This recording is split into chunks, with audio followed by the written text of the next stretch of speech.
രാജസ്ഥാനിലെ ജയ്പൂരിനടുത്ത് ആംബറിൽ സ്ഥിതി ചെയ്യുന്ന പുരാതനമായ കോട്ടയാണ് ആംബർ ഫോർട്ട് അഥവാ ആമർ കോട്ട.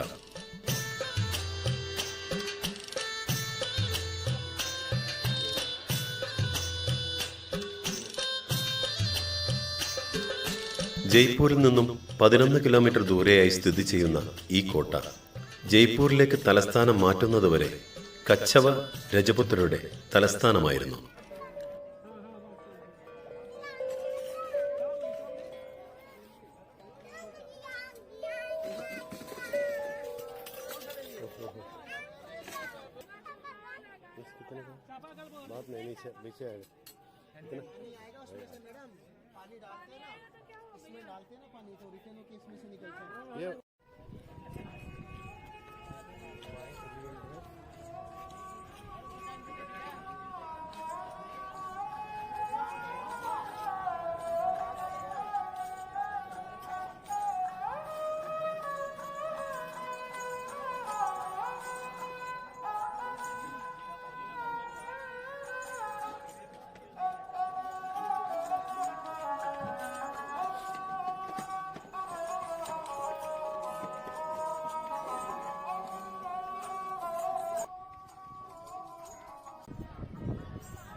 രജപുത്ര മുഗൾ ശൈലികൾ സമ്മേളിക്കുന്ന തനതായ വാസ്തുകലാ ശൈലിക്ക് പ്രശസ്തമായ ആംബർ കോട്ട രാജസ്ഥാനിലെ ഒരു പ്രധാനപ്പെട്ട വിനോദസഞ്ചാര കേന്ദ്രമാണ്.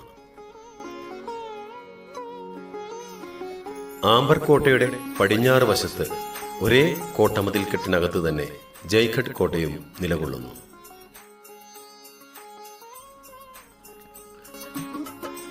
അംബ അഥവാ ഘട്ടാറാണി എന്ന മാതൃദൈവത്തിന് സമർപ്പിച്ചുകൊണ്ട് മീണ വംശക്കാരാണ് ആംബർ നഗരം സ്ഥാപിച്ചത്.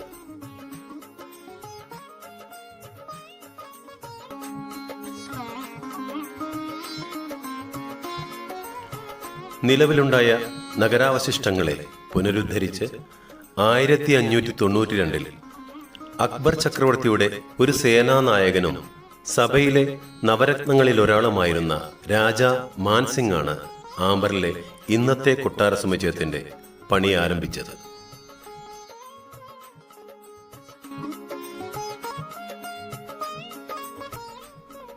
വെളുപ്പും ചുവപ്പും കൊണ്ടും മൊസൈക്കുകൾ കൊണ്ടും കണ്ണാടിയിലുള്ള സൂക്ഷ്മമായ ചിത്രപ്പണികൾ കൊണ്ടും അലങ്കരിച്ചിരിക്കുന്നു ഈ സമുച്ചയത്തെ. ഗണേഷ് പോളിലൂടെ തെക്കോട്ട് പ്രവേശിക്കുമ്പോൾ ആംബർ കോട്ടയുടെ മൂന്നാമത്തെ മുറ്റത്തേക്ക് എത്തുന്നു.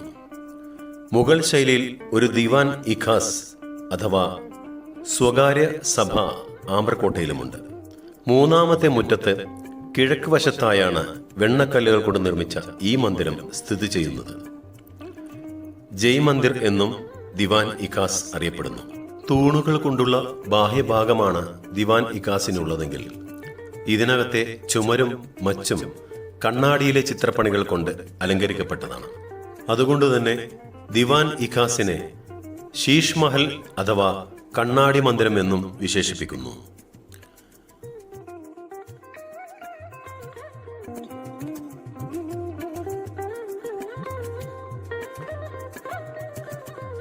മുഗൾ ശൈലിയായ ചാർബാഗ് രീതിയിലുള്ള ഒരു പൂന്തോട്ടവും ദിവാൻ ഇ ഖാസിന് മുൻപിലുണ്ട്.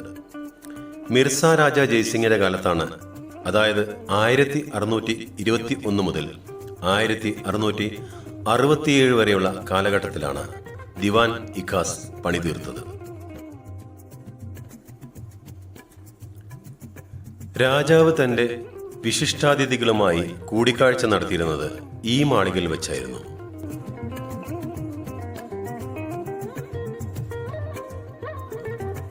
സുഹാഗ് മന്ദിർ ഗണേഷ് പൂളിന് മുകളിൽ നിന്നും താഴേക്കുള്ള വീക്ഷണത്തിനായി നിർമ്മിച്ചിരിക്കുന്ന മാർബിൾ കൊണ്ടുള്ള തിരശീലകളാണിത്.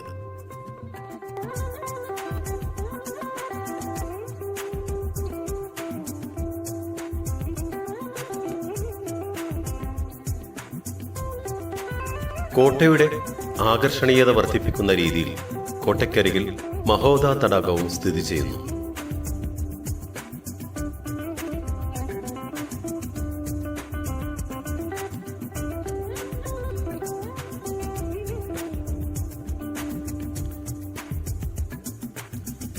ഇന്ന് ആംബർ കോട്ട എന്നറിയപ്പെടുന്ന കോട്ട അല്ലെങ്കിൽ കൊട്ടാരം യഥാർത്ഥത്തിൽ ജയ്ഘട്ട് കോട്ടയുടെ മതിൽക്കെട്ടിനകത്തെ ഒരു കൊട്ടാരം മാത്രമായിരുന്നു.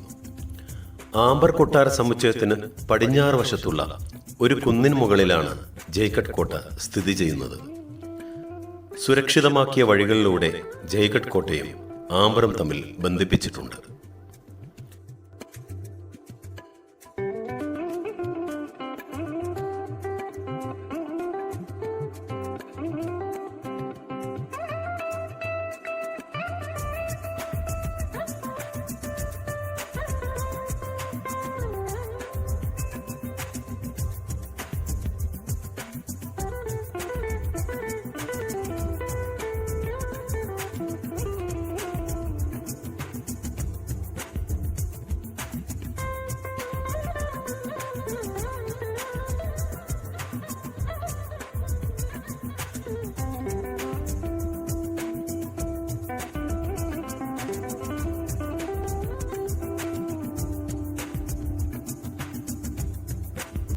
കോട്ടയുടെ പ്രാരംഭഘട്ടം മാൻസിംഗിന്റെ പിൻഗാമിയായ ജയ്സിംഗ് ഒന്നാമന്റെ കാലത്ത് പൂർത്തിയായി. സവായ് ജയ്സിംഗ് രണ്ടാമന്റെ കാലത്ത് കച്ചവ രജപുത്രയുടെ തലസ്ഥാനം ജയ്പൂരിലേക്ക് മാറ്റുന്നതുവരെയുള്ള 150 വർഷക്കാലം ജയ്സിംഗിന്റെ പിൻഗാമികൾ കോട്ടയെ നവീകരിച്ചുകൊണ്ടിരുന്നു.